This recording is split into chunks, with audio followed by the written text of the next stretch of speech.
যে সিলেক্ট হয়েছে, প্রথমত যে আসবে তার নাম ঘোষণা করব। এখানে কোনো এক দুই কোনো সিরিয়াল নেই। প্রস্তুত থাকার জন্য আমি একজনের নাম ঘোষণা করব, তিনি প্রস্তুত থাকবেন। এভাবে আমি একজন করে ঘোষণা করব। সব মিলিয়ে যারা এই 25 জনের মধ্যে থাকবেন তাদের এখানে শেখা। أعوذ بالله من الشيطان الرجيم. بسم الله الرحمن الرحيم. إنا أخلصناهم بخالصة ذكر الدار وإنهم عندنا لمن المصطفين الأخيار. هذا ذكر وإن للمتقين لحسن مآب. جنات عدن مفتحة لهم الأبواب متكئين فيها يدعون فيها بفاكهة كثيرة وشراب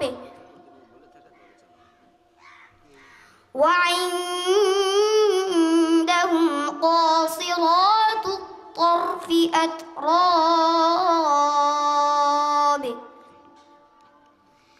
هذا ما توعدون ليوم الحساب. إن هذا لرزقنا ما له من نفاد. هذا وإن للطاغين لشر مآب.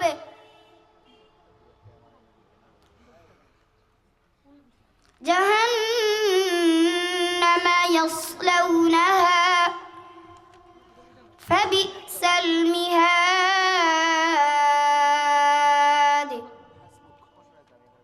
صدق الله العظيم. السلام عليكم ورحمة الله وبركاته. হাফেজ কারি মৌলানা নাজমুল হুদা ফয়জী, একজন মাহের এবং দক্ষ মানুষ, অভিজ্ঞ মানুষ। বাম পাশে রয়েছেন হাফেজ এনামুল ইসলাম, উনিও অনেক অভিজ্ঞ, সুন্দর তেলাওয়াত করেন। আমরাও আপনাদের দোয়ায় আলহামদুলিল্লাহ এই খেদমতে সারা বাংলাদেশে নিয়োজিত আছি। আমাদের বিশেষ করে আমাদের বিচারকরা যারা আছে এখানে সবাই অভিজ্ঞ। কোনো প্রশ্ন যখন আসে তখন কিন্তু এই তৃণমূলের উপরে আসবে, কর্তৃপক্ষের উপরে আসবে। এখানে এখন স্মার্টফোন সবাই চালান, ওপেন চ্যানেল সবাই রেকর্ড করেন, কোনো সমস্যা নাই। প্রতিযোগিতার পরে কারো যদি কোনো এসকাল থাকে, কি লোকাল থাকে, আদবের সহিত বলবেন। আমি ওপেন চ্যালেঞ্জ করলাম আপনাকে, আমি কার্ড সহ আমার নাম বা শীট সহ জমা দিতে পারবো। আমাদের এখানে 3 জনে আলহামদুলিল্লাহ অভিজ্ঞতা সম্পন্ন। এই জন্য আমরা আমাদের উদ্দেশ্যের কথা বলতেছি। আমাদের নিয়ত হলো এদেরকে একটু সুযোগ দেওয়া, এদেরকে একটু ভালো করে এদের প্রতিভা বের করে এদেরকে আরো ভালো জায়গায় নিয়ে যাওয়া। এই জন্য ছাত্র যারা আছে তোমরা তেলাওয়াত করার সময় সর্বোচ্চ খেয়াল রাখবা পড়া যেন সুন্দর হয়, ওয়াকফ আদা ঠিক হয়। সোয়াল না বুঝে তেলাওয়াত শুরু করবা না। একটা বিষয় কিন্তু হুফাজের নিয়ম বলা আছে যে সোয়ালকৃত আয়াতে নাম্বার কাটে না, কিন্তু আন্তর্জাতিক সিস্টেম বা আরো যারা একাধিক, তোমরা আমার এখানে যারা পাশে বিচারক মন্ডলী আছে, এক একজনের এক একটা মত থাকতে পারে। আন্তর্জাতিক সিস্টেম বলেন, হুফাজের সিস্টেম বলেন, প্রশ্নকৃত আয়াতে কেন কাটবে না প্রশ্ন তেলাওয়াত? ওকে বলে দেওয়া হয়েছে, এরপরেও বলতে পারতেছে না নাম্বার কাটবে না কেন? অনেক কিছুই আছে আমাদেরও অজানা, আপনাদেরও অজানা। এই জন্য হট করে একটা মানে এসকাল না, খেয়াল করা, অপেক্ষা করা, আমি সারা রাত যদি লাগে তাও আপনার ছেলেকে দ্বিতীয় চ্যালেঞ্জ আমি নিতে প্রস্তুত। এজন্য কেউ এরকম কিছু করবো না যে দুনিয়ার কোনো পুরস্কারের জন্য আমার মান সম্মান নষ্ট হয়ে যাবে। আল্লাহ তাআলা আমাদের সবাইকে হেফাজত করুক। ছাত্র ভাইদেরকে বলছি, বাবা তুমি যদি কষ্ট না বুঝো, উস্তাদজি আবার বললে বাবা হবে। তুমি না বুঝলে এটা বলে তারপরে উস্তাদ আবার বলবে, তারপরে তুমি বলবো। এমন যেন না হয় আউযুবিল্লাহি মিনাশ শাইতানির রাজিম করার পরে বলে উস্তাদজি বুঝি নাই। বাবা তোমাদের এখানে শিখা, তুমি এই মঞ্চ জয় করার পরে বিশ্ব পুরা পৃথিবীকে তুমি জয় করবা। এখান থেকে আমাদের শিখার এই ছোট ছোট বিষয়গুলো আরো কিছু বিষয় সামনে আসবে, সময় সময় হয়তো এক দুটোর কথা বলবো। আর কথা না বাড়িয়ে সরাসরি চলে যাচ্ছি আমাদের নাম্বার।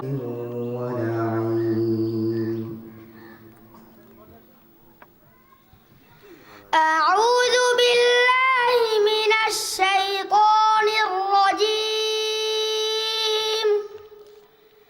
بسم الله الرحمن الرحيم.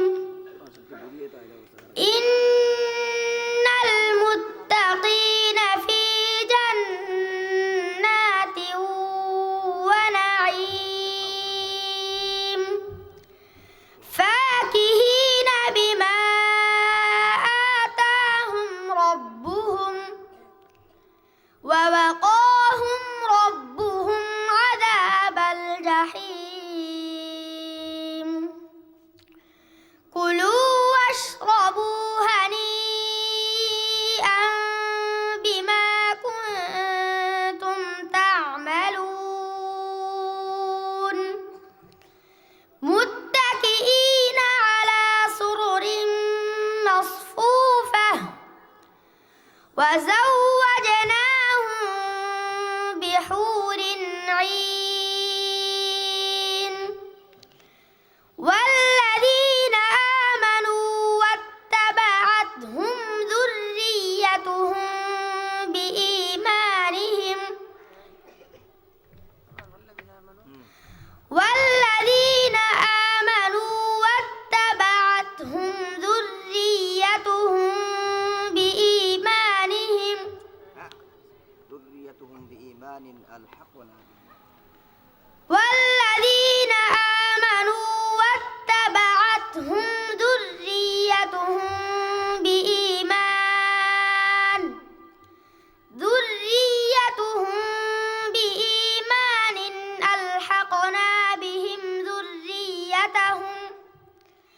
ألحقنا بهم ذريتهم وما ألتناهم من عملهم من شيء كل امرئ بما كسب رهين.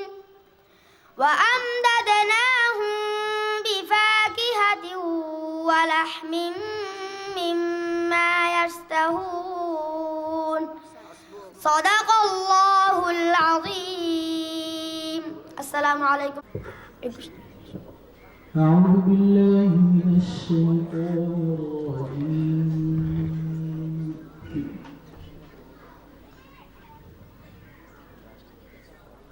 لا يأتيه الباطل من بين يديه ولا من خلفه.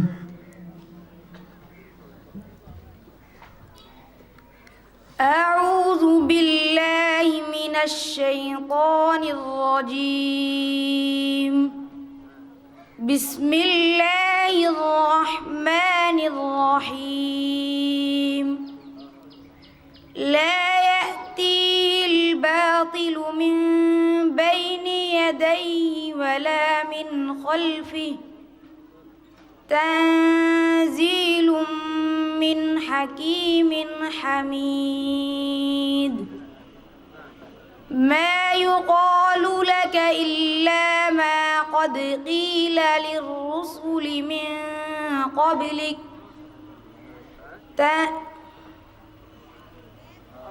إن ربك لذو مغفرة وذو عقاب أليم.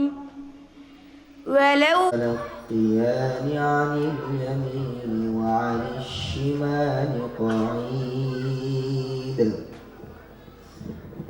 أعوذ بالله من الشيطان الرجيم بسم الله الرحمن الرحيم إذ يتلقى المتلقيان عن اليمين وعن الشمال قعيد ما يلفظ من قول إلا لديه رقيب عتيد وجاءت سكرة الموت بالحق ذلك ما كنت منه تحيد ونفخ في الصور ذلك يوم الوعيد وجاءت كل نفس معها سائق وشهيد لقد كنت في غفلة من هذا فكشفنا عنك غطاءك لقد كنت في غفلة من هذا فكشفنا عنك غطاءك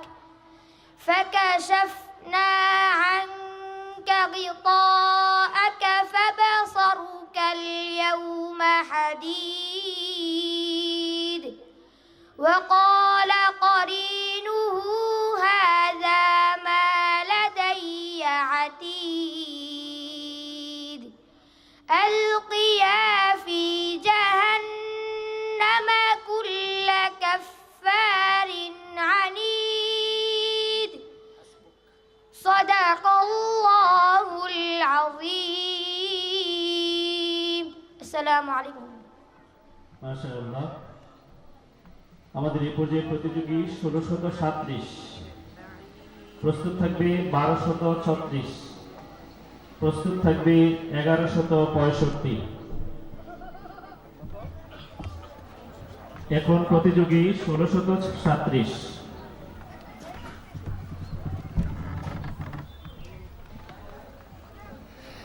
السلام عليكم ورحمة الله وبركاته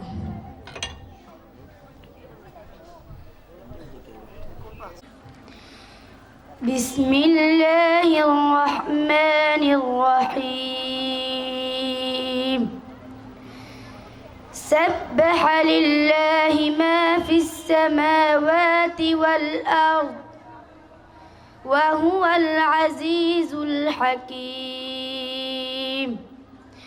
له ملك السماوات والأرض يحيي ويميت وهو على كل شيء قدير هو الأول والآخر والظاهر والباطن وهو بكل شيء عليم هو الذي خلق السماوات والأرض وما هو الذي خلق السماوات والأرض في 6 أيام ثم استوى على العرش يعلم ما يلج في الأرض وما يخرج منها وما ينزل من السماء وما يعرج فيها وهو معكم أينما كنتم والله بما تعملون بصير صدق الله العظيم السلام عليكم سفيهنا على الله شططا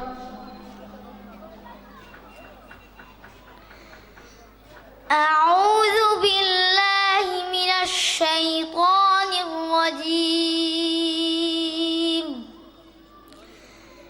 بسم الله الرحمن الرحيم. وأنه كان يقول سفيهنا على الله شططا وأنا ظننا أن لن نعجز الله في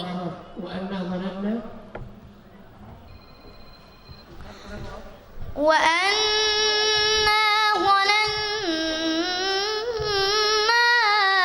أن لن تقول الإنس والجن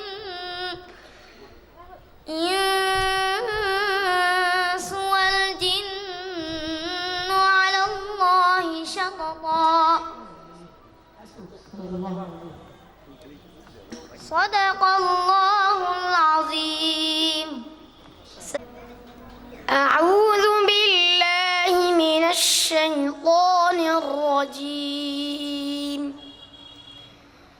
بسم الله الرحمن الرحيم. هم الذين كفروا وصدوكم عن المسجد الحرام والهدي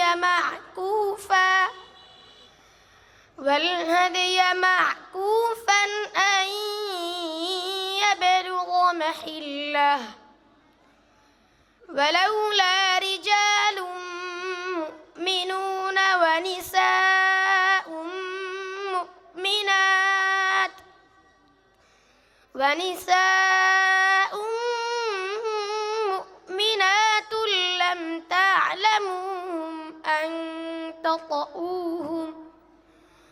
لم تعلموهم أن تطؤوهم فتصيبكم منهم معرة بغير علم ليدخل الله في رحمته من يشاء.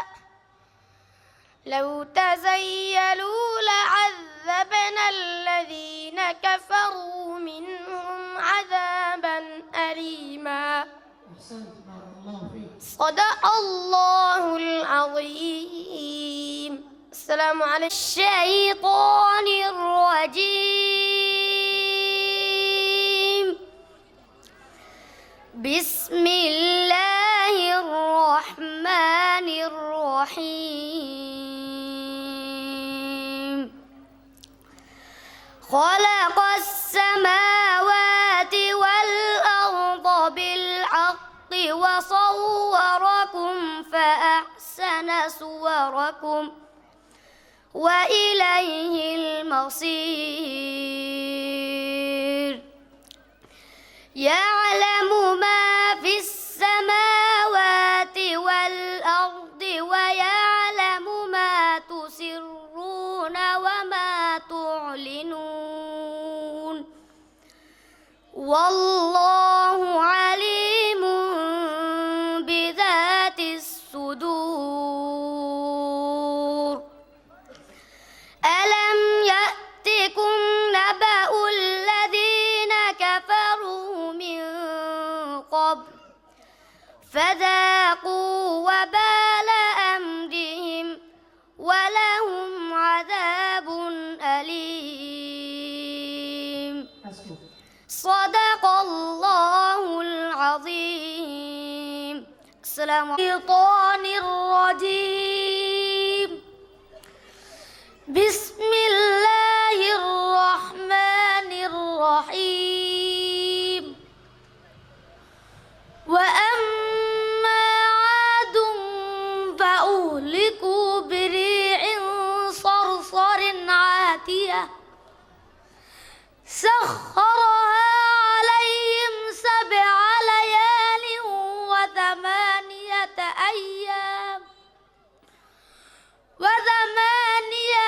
أيام حسوما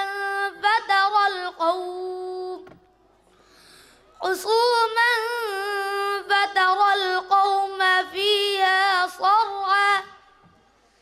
كأنهم أعجاز نخل خاوية فهل ترى لهم من باقية وجاء فرعون ومن قبله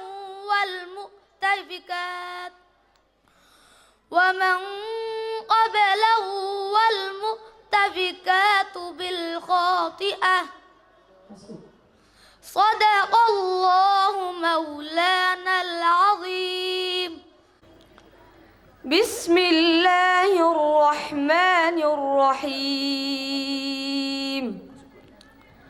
وأخرى لم تقدروا عليها قد أحاط الله بها وكان الله عليما حكيما وكان الله على كل شيء قديرا. هو الذي أرسل رسوله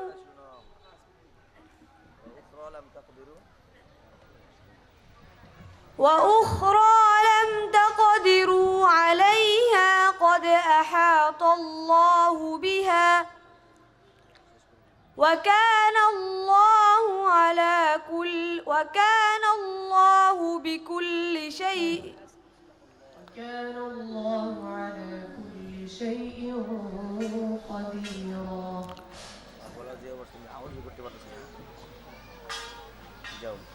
صدق الله العظيم.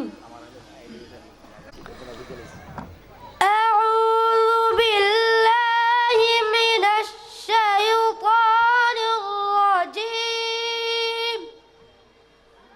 بسم الله الرحمن الرحيم. الذين كفروا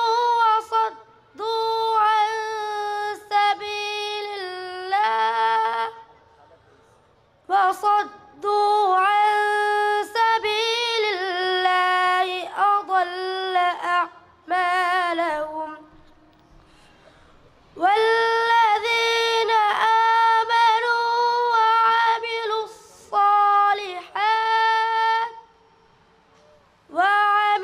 الصالحات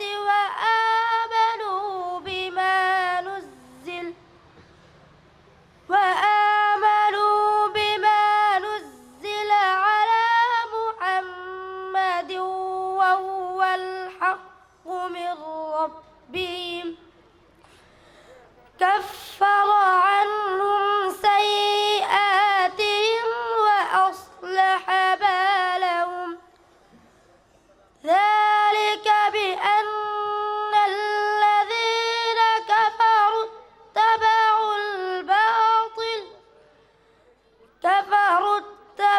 الباطل وأن الذين آمنوا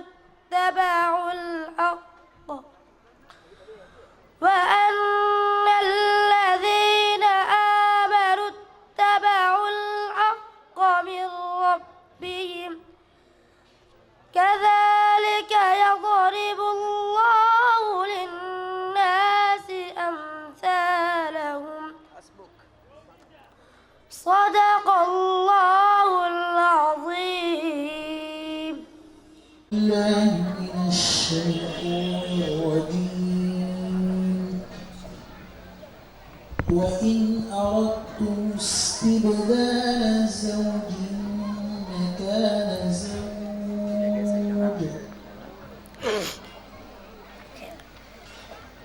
أعوذ بالله من الشيطان الرجيم.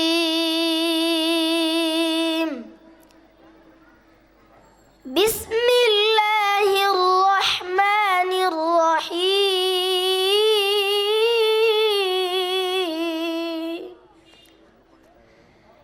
وإن أردتم استبدال زوج مكان زوج وآتيتم إحداهن قنطارا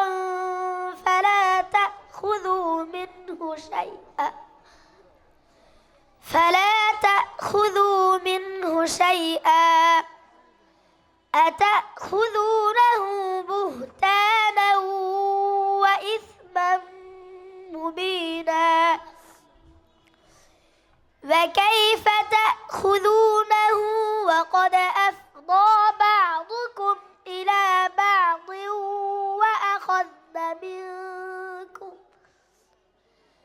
وأخذن منكم ميثاقا غليظا ولا تنكحوا ما نكح آباؤكم من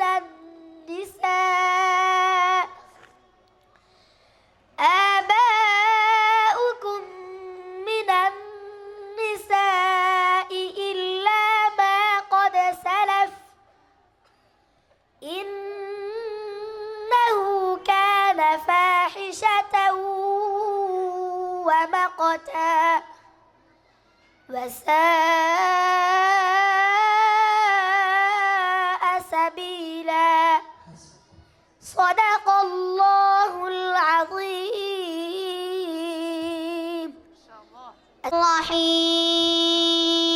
الرحيم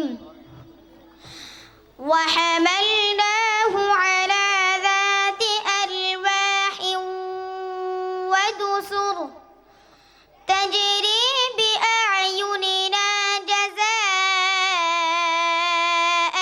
لمن كان كفر ولقد تركناها آية فهل من مدكر فكيف كان عذابي ونذر ولقد يسرنا القرآن للذكر فهل من مدكر كذبت عاد فكيف كان عذابي ونذر إنا أرسلنا عليهم ريحا صرصرا في يوم نحس مستمر تنزع الناس كأنهم أعجاز نخل منقعر صدق الله العظيم السلام عليكم ورحمة الله وبركاته মাশাআল্লাহ, জাযাকাল্লাহ, হায়াকাল্লাহ। আমরা যখন প্রস্তুত করছি একটু প্রতিযোগীদের যাতে ব্যাঘাত না হয় বিষয়টা আপনারা খেয়াল করবেন। মঞ্চে দু একজন থেকে নিচ থেকে আমরা বিষয়গুলো একটু সহযোগিতা করবো প্লিজ। মঞ্চে এই মুহূর্তে দু একজন থেকে নিচ থেকে আমরা এটাকে সাজাবো, এটা রিকোয়েস্ট। আপনারা অনেক কষ্ট করছেন। এ পর্যায়ে আমাদের প্রতিযোগী 1121 প্রস্তুত থাকবে, 1348 প্রস্তুত থাকবে, 1163। السلام عليكم ورحمة الله وبركاته তোমাকে প্রশ্ন করার আগে আমি এর আগের যে প্রতিযোগী ছোট বন্ধু, অনেক বয়স হয়তো অনেক কম, তার কণ্ঠ অনেক সুন্দর ছিল, বাকি তার গুণাগুলো ওস্তাদ যিনি আছেন খেয়াল করবেন, গুণার উচ্চারণগুলো তার অশুদ্ধতা আছে, পুরের জায়গায় পাতলা করতেছে, এগুলো একটু খেয়াল করবেন ইনশাআল্লাহ। গুণাগুলো অনেক সমস্যা আছে। কত টাকা?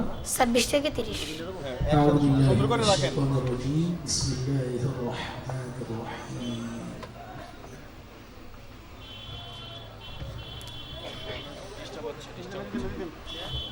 يوم يقول المنافقون والمنافقات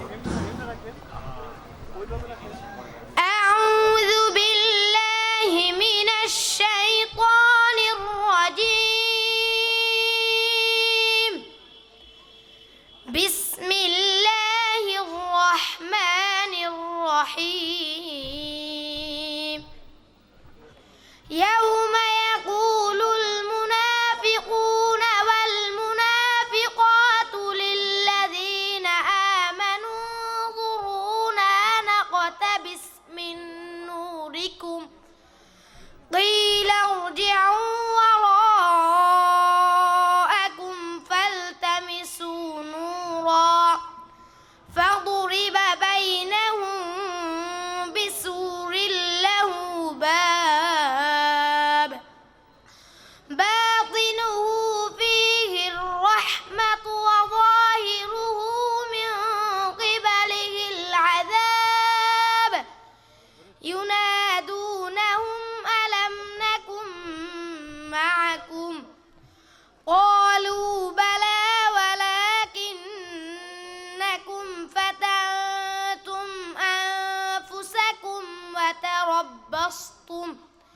وتربصتم وارتبتم وغرتكم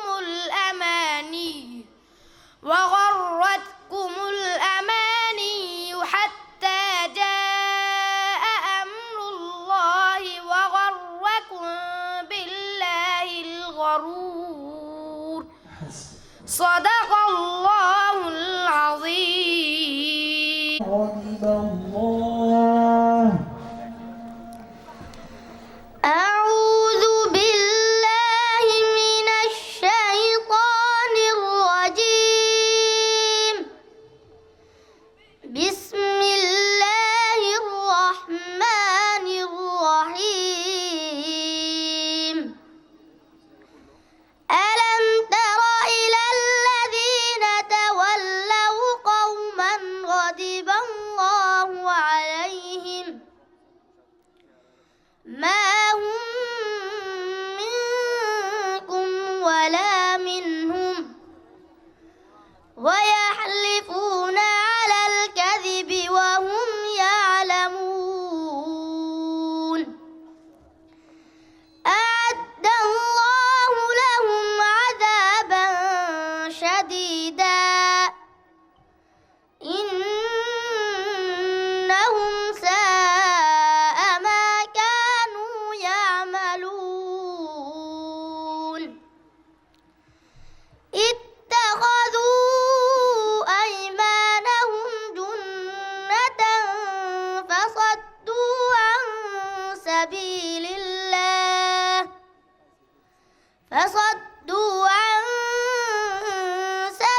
الله فلهم عذاب مهين لن تغني عنهم أموالهم ولا أولادهم من الله شيئا أولئك أصحاب النار هم فيها خالدون صدق الله العظيم الله الرحمن الرحيم عسى الله أن يجعل بينكم وبين الذين عاديتم منهم مودة والله قدير والله غفور رحيم لا ينهاكم الله عن الذين لم يقاتلوكم في الدين ولم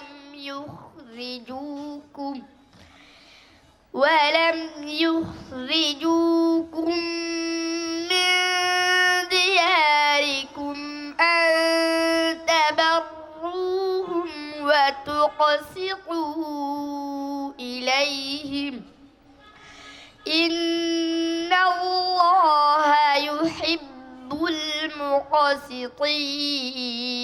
المقسطين إنما ينهاكم الله عن الذين قاتلوكم في الدين وأخرجوكم من دياركم وظاهروا على إخراجكم أن تولوهم ومن يتولهم فأولئك هم الظالمون صدق الله العظيم السلام عليكم ورحمة الله وبركاته وعليكم ألم تر إلى الذين أوتوا نصيبا من الكتاب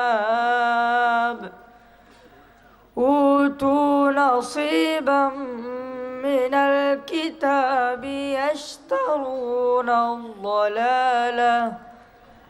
يشترون الضلالة ويريدون أن تضلوا السبيل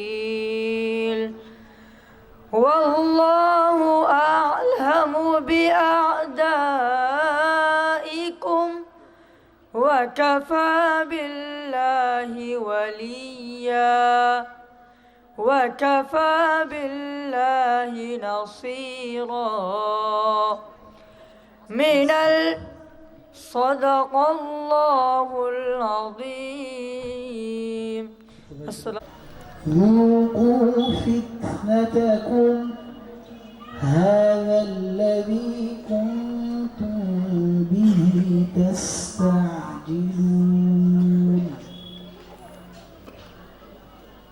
أعوذ بالله من الشيطان الرجيم.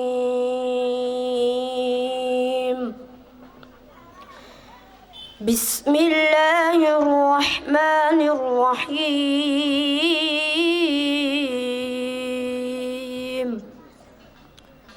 ذوقوا فتنتكم هذا الذي كنتم به تستعجلون.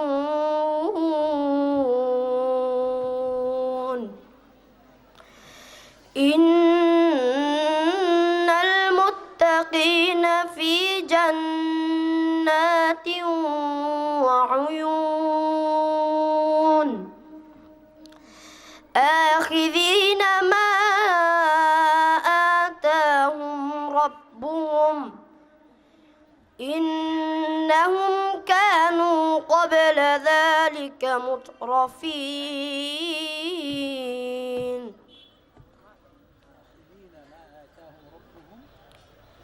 آخذين ما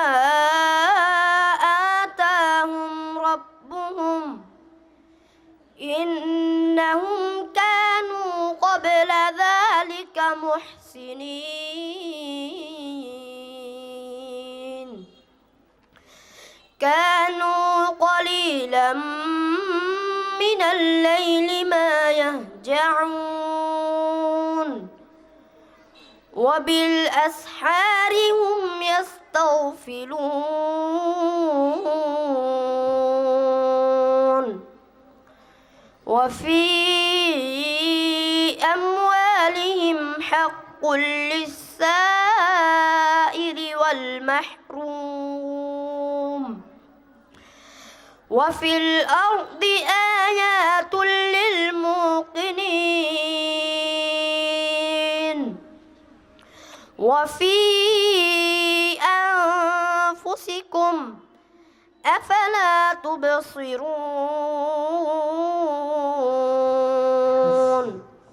صدق الله العظيم. السلام عليكم ورحمة الله وبركاته. মোহতারামকে কথা বলার জন্য অনুরোধ করছি। আসসালামু আলাইকুম ওয়া রাহমাতুল্লাহি ওয়া বারাকাতুহু। সম্মানিত অতিথিবৃন্দ এবং মুহতারাম উস্তাদগণ যারা আছেন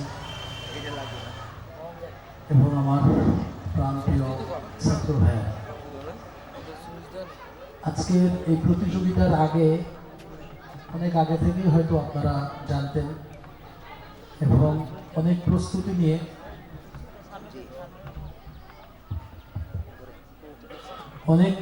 নিয়ে আমরা এই প্রতিযোগিতায় অংশগ্রহণ করতে এসেছি।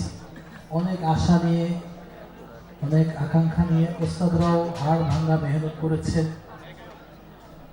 এই হিফজের পিছনে আসলে আমরা যারা এখানে শুধুমাত্র দর্শক, এই পড়া বানানোর জন্য, এই মঞ্চে ছাত্রদেরকে উঠানোর জন্য ওস্তাদরা কি পরিশ্রম করেন, আসলে এটা যদি আমরা ওনাদের সাথে না থাকি, ওনাদেরকে না দেখি সবসময়, তো আমরা এটা আসলে বাস্তবে অনুভব করা সম্ভব না যে কি পরিশ্রম করেন। আমরা এখানে যারা আছি বিভিন্ন জন বিভিন্ন ব্যবসা বাণিজ্য চাকরি বাকরি ইত্যাদিতে লিপ্ত থাকি। এই ছাত্র তৈরির জন্য আমাদের ওস্তাদরা কি পরিমাণ মেহনত করেন সংক্ষেপে যদি আমি আপনাদেরকে বলি, ওনাদের সেই রুটিন শুরু হয় ভোর 4টা থেকে। ভোর 4টা থেকে রাত একেবারে ধরতে গেলে কমপক্ষে হলেও 11টা, একেবারে সর্বনিম্ন যদি সময় হয় যে ভোর 4টা থেকে তাদের মেহনত শুরু হয়, রাত 11টায় স্বাভাবিক মেহনত শেষ হয়। তারপরেও ওস্তাদরা আরো যারা এই যে মঞ্চে যাদেরকে দেখছেন তাদেরকে তৈরি করার জন্য ওস্তাদরা এরপরেও নিজেদের বিশ্রামের সময়কে কোরবানি করে তাদের পিছনে সময় দেন, তাদেরকে তৈরি করেন। ওস্তাদদের অনেকের অনেক আশা ছিল, হয়তোবা অনেকের আশা অনুযায়ী বা পরিশ্রম অনুযায়ী হতে পারে যে যেই ছাত্রটা আপনি আশা করেছিলেন দ্বিতীয় রাউন্ডে আসবে বা দ্বিতীয় রাউন্ডে এসে ভালো কিছু করবে, হয়তো এরকম হতে পারে সে কোনো এক কারণে হয়তো তার ভয় লেগে গিয়েছে বা বিভিন্ন কারণেই হতে পারে, বা প্রশ্নটা অনেক সময় এমন হয় মনে আসে না, তো যার কারণে হয়তো সে ভালোভাবে পড়তে পারে নাই। তো এই জন্য আমরা যারা মেহনত করেছি, এক নম্বরে আমি বলতে চাই ওস্তাদদেরকে, আমাদের মেহনত বৃথা যায়নি। কারণ আপনি মেহনত করেছেন এই প্রতিযোগিতাকে সামনে রেখে। প্রতিযোগিতা আমাদের একটা মাধ্যম ইয়াদ করানো, এটা আমাদের কোনো লক্ষ্য উদ্দেশ্য না যে আমার ছাত্র এখানে 1 নাম্বার না হইলে আমার মেহনত একেবারে বিফল, বা আমার ছাত্র দ্বিতীয় রাউন্ডে উঠে নেয় ভালো কিছু করে নেয় আমার মেহনত যে বিফল হয়েছে তা নয়। আপনি যে মেহনত করেছেন আপনার এই মেহনতের বদলা স্বয়ং আল্লাহ তাআলাই আপনাকে দিবেন, এবং এর বদলা আপনি দুনিয়াতেও পাবেন। এই যে আপনি মেহনত করেছেন তার মাধ্যমে আপনার ছাত্রের কিন্তু ইয়াদ হয়ে গিয়েছে, সে হয়তো প্রতিযোগিতায় এসে ভালো কিছু করতে পারে নাই। তো প্রতিযোগিতা আমাদের কোনো উদ্দেশ্য না, এটা একটা আমাদের ইয়াদের মাধ্যম মাত্র, এটা আমরা ভালো করে আমরা মনে রাখতে হবে। আরেকটা বিষয়, যারা আমরা দ্বিতীয় রাউন্ডে উঠেছি অনেকের ক্ষেত্রে আমরা নাম্বার যোগ করার ক্ষেত্রে দেখেছি সেটা আপনাদের সাথে একটু আমি শেয়ার করছি। অনেক ছাত্র ভাই হয়তো বা আমরা যখন ফলাফল ঘোষণা হবে দেখবো যে অনেক ছাত্র টোকা খেয়েছে, তো সে আমার আগে চলে গিয়েছে, আমি টোকা খাই নাই, আমি বিনা লোকমায় পড়েছি, তো আমি অনেক পিছনে চলে গিয়েছি। এর কারণ কি? তো এর কারণ হিসেবে আমরা ওস্তাদরা আসলে সবাই জানি, অনেক ছাত্র ভাইয়েরা হয়তো জানেন, অনেকে জানেন না। সবার জ্ঞাতার্থে আমার এটা বলা দরকার, সেজন্য বলছি যে আমরা ইয়াদের মধ্যে হয়তো কেউ আমি বিনা টোকায় পড়েছি পুরো প্রস্তুত, ইয়াদের মধ্যে আমি 50 পেয়েছি, অবশ্যই 50 পেয়েছি।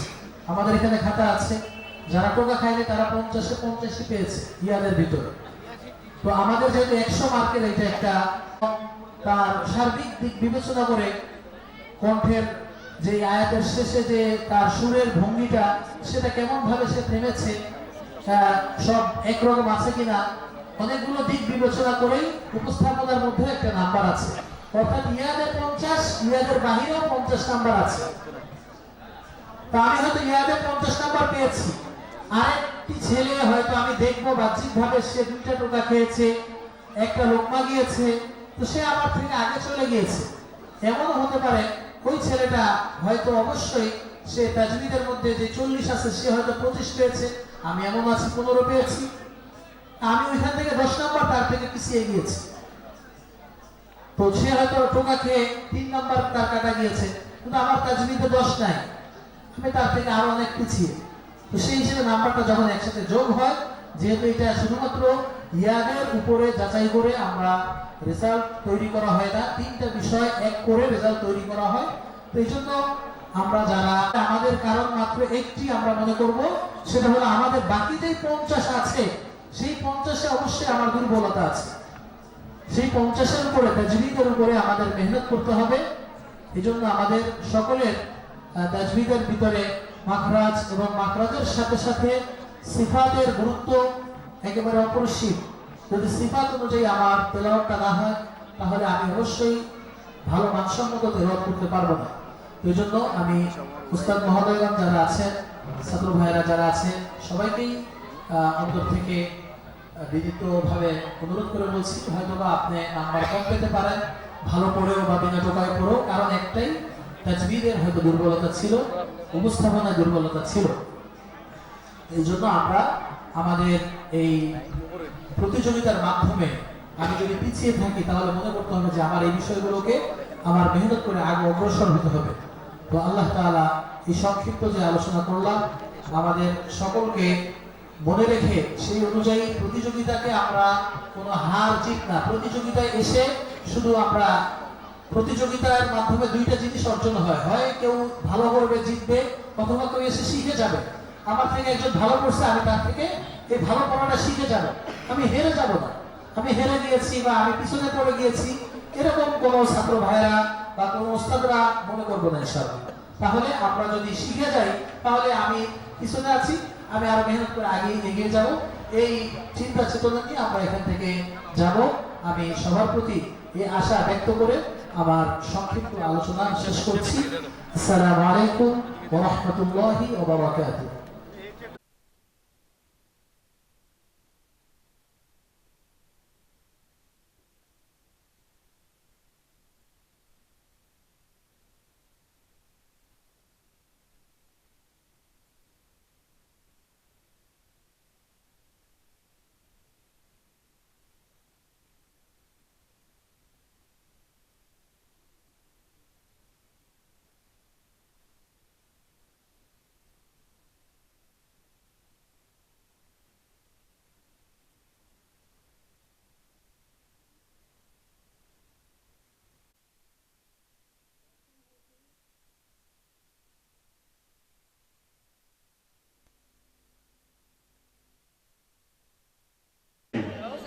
মাতা মোহাম্মদ খাদিজা আক্তার, আইল আবিদ, পিতা মোহাম্মদ মিজানুর রহমান।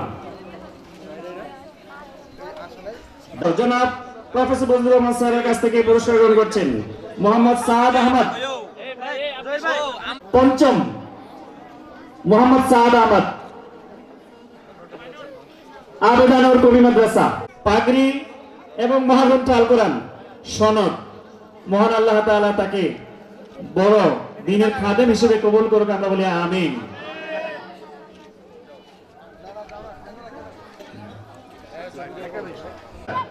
অভিনন্দন।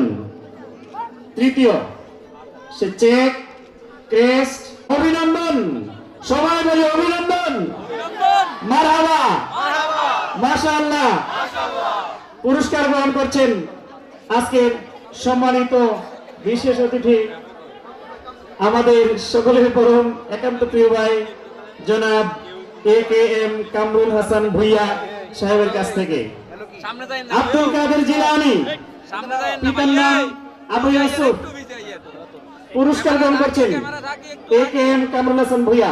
আমার পিতা আবুল কালাম, মায়ের নাম সামিয়া আক্তার, বড়ুয়া কৃষ্ণপুর নুরানিয়া হাফিজিয়া মাদ্রাসা। অভিনন্দন, মারহাবা, জোরে বলি মাশাআল্লাহ। আমরা মুখে অভিনন্দন জানাই, বলি মারহাবা। নুরানিয়া হাফিজিয়া মাদ্রাসা অজপাড়া গ্রামে বিলের মাঝখানেও রত্ন লুকিয়ে থাকতে পারে। আমরা সেখানে ঝিনুক কুড়াই, শামুক কুড়াই, এখন দেখছি কোরআনের মণিমুক্ত ওখানে পাওয়া যায়, ঠিক কিনা? এ পর্যায়ে আসি আমরা। জি, পুরস্কার গ্রহণ করছেন আমাদের আজকের এই অনুষ্ঠানের সম্মানিত প্রধান অতিথি, যিনি অত্যন্ত চমৎকার একটি অনুভূতি ব্যক্ত করেছেন, এই হাফিজে কোরআন হওয়ার জন্য তিনি ব্যক্ত করেছেন। আজকের সম্মানিত প্রধান অতিথি জনাব ডাক্তার মহিউদ্দিন আহমেদ, প্রফেসর ডাক্তার মহিউদ্দিন আহমেদ, চেয়ারম্যান। আলহামদুলিল্লাহ, সুবহানাল্লাহ, আকবার, জোরে বলুন আল্লাহু আকবার। আপনারা কি খুব বেজার? অন্য প্রতিষ্ঠান কি খুব বেজার? না, অনেক খুশি থাকি, আমরা সবাই থাকি। আল্লাহ তাআলা তাদেরকে আন্তর্জাতিক পর্যায়ে এখান থেকে কোনো ভাইকে কবুল করুক, আমরা বলি আমিন। বাংলাদেশে এই ক্ষেত্রে অনেক সফলতা আসলে আসছে। সকলকে ধন্যবাদ, আপনারা বসে যান। জি, তোমাদের সকলকে অভিনন্দন মোবারকবাদ জানাচ্ছি। ভূঁইয়া, আল্লাহ তাআলা তাদেরকে ভালো কাজে আরো উৎসাহী উদ্যোগী হওয়ার জন্য তৌফিক দান করুক, আমরা বলি আমিন। কোরআনের জন্য তাদেরকে কবুল করুক, আমরা বলি বিনিয়োগ প্রয়োজন, আল্লাহ তাআলা এই ভাইদেরকে কবুল করুক। এই পর্যায়ে সম্মাননা ক্রেস্ট গ্রহণ করছেন জনাব এম এ মালেক, অবসরপ্রাপ্ত সাবেক বিজিএম, বাংলাদেশ কৃষি ব্যাংক। অভিনন্দন মোবারকবাদ জানাচ্ছি আমরা সম্মানিত মেহমানকে। বজলুর রহমান স্যার, অভিনন্দন মোবারকবাদ, ভালো ভালো কাজে আপনাদের এই সহযোগিতা কবুল করুন। এবং বিশেষ করে আমরা বলবো কোরআনের জন্য এই ব্যক্তিদেরকে আল্লাহ কবুল। আজকে বরচুঙ্গা গ্রামবাসী ও প্রবাসীদের উদ্যোগে আয়োজিত হিফজুল কোরআন মাদ্রাসার আজকের এই প্রতিযোগিতার সম্মানিত প্রধান অতিথি ক্রেস্ট গ্রহণ করছেন। আজকে হিফজুল কোরআন প্রতিযোগিতার প্রধান অতিথি ক্রেস্ট গ্রহণ করছেন ডাক্তার প্রধান অতিথি। যে পাঁচপাড়া গ্রুপের পঞ্চম যিনি হয়েছেন মোহাম্মদ শাহজালাল ভূঁইয়া, পিতা মোহাম্মদ আক্তার হোসেন। ফুলেল শুভেচ্ছা মোহাম্মদ ইমাম হোসাইন, পিতার নাম মোহাম্মদ হুমায়ুন কবির, মাতা হালিমা বেগম। আল মাদ্রাসাতুল শহীদুল ইসলাম আন্তর্জাতিক তাহফিজুল কোরআন মাদ্রাসা, মোবারকবাদ। তৃতীয় হয়েছে আন্তর্জাতিক তাহফিজ আলী প্রবাসী কল্যাণ মাদ্রাসা, নবাবপুর, চান্দিনা, কুমিল্লা। অভিনন্দন মোবারকবাদ। আল্লাহ মৃত আবু তাহের, মাতার নাম মিস খালেদা বেগম, নূরে মদিনা তাহফিজুল কোরআন মাদ্রাসা, গোল্লাই কালিয়াচর বাজার, চান্দিনা, কুমিল্লা। মোহাম্মদ শাহরিয়ার নাফিস, পিতা মৃত আবু তাহের, মাতা মিস খালেদা বেগম, বাবা দুনিয়া নাই। পুরস্কার গ্রহণ করছেন আজকের সম্মানিত প্রধান অতিথি জনাব প্রফেসর ডাক্তার মোহাম্মদ মহিউদ্দিন আহমেদ, চেয়ারম্যান সাপ্পারো ডেন্টাল মেডিকেল কলেজ, ঢাকা। সাথে আছেন সকল গ্রামবাসী এবং অতিথিবৃন্দ। চ্যাম্পিয়ন হয়েছে মোহাম্মদ শাহরিয়ার নাফিস, পিতা মৃত আবু তাহের, মাতা মিস খালেদা বেগম, নূরে মদিনা তাহফিজুল কোরআন স্কুল এন্ড মাদ্রাসা, কালিয়াচর বাজার, চান্দিনা, কুমিল্লা। অভিনন্দন। আল্লাহ তাআলা শাহরিয়ার নাফিসের বাবাকে জান্নাত নসিব করুক, আমরা বলি আমিন। এই উসিলায় আল্লাহ তাআলা তাকে জান্নাতবাসী করুক, আমিন। প্রিয় উপস্থিতি, এই অনুষ্ঠান বাস্তবায়নে যারা অনেক কষ্ট করেছেন, মোহতামিম হাফেজ মোহাম্মদ আব্দুল কাইম সাহেব, আমাদের খাদ্য বিভাগে অনেকে দায়িত্ব কবুল করুক। বরচুঙ্গা গ্রামবাসী এবং প্রবাসীদের উদ্যোগে আয়োজিত অনুষ্ঠানকে মহান আল্লাহ সুবহানাহু ওয়া তাআলা দীর্ঘদিন পরিচালনা করার জন্য আমাদেরকে আল্লাহ তাআলা তৌফিক দান করেন। অনুষ্ঠান প্রচার এবং প্রসারের জন্য তারা তাদের শ্রম এবং মেধা খরচ করছেন। আমরা প্রত্যেককে আল্লাহর বিধানের দিকে ফিরে আসার তৌফিক কামনা করছি। মহাগ্রন্থ আল কোরআন, আল্লাহ তাআলা, আমি আবারও বলছি যে কোরআনের জন্য আল্লাহ তাআলা আমাদের সকলকে কবুল করুক। যারা পুরস্কার পান নাই, সান্ত্বনা পুরস্কার দেওয়ার জন্য গ্রামবাসী উপস্থিত, ওলামায়ে কেরামগণ এবং উপস্থিত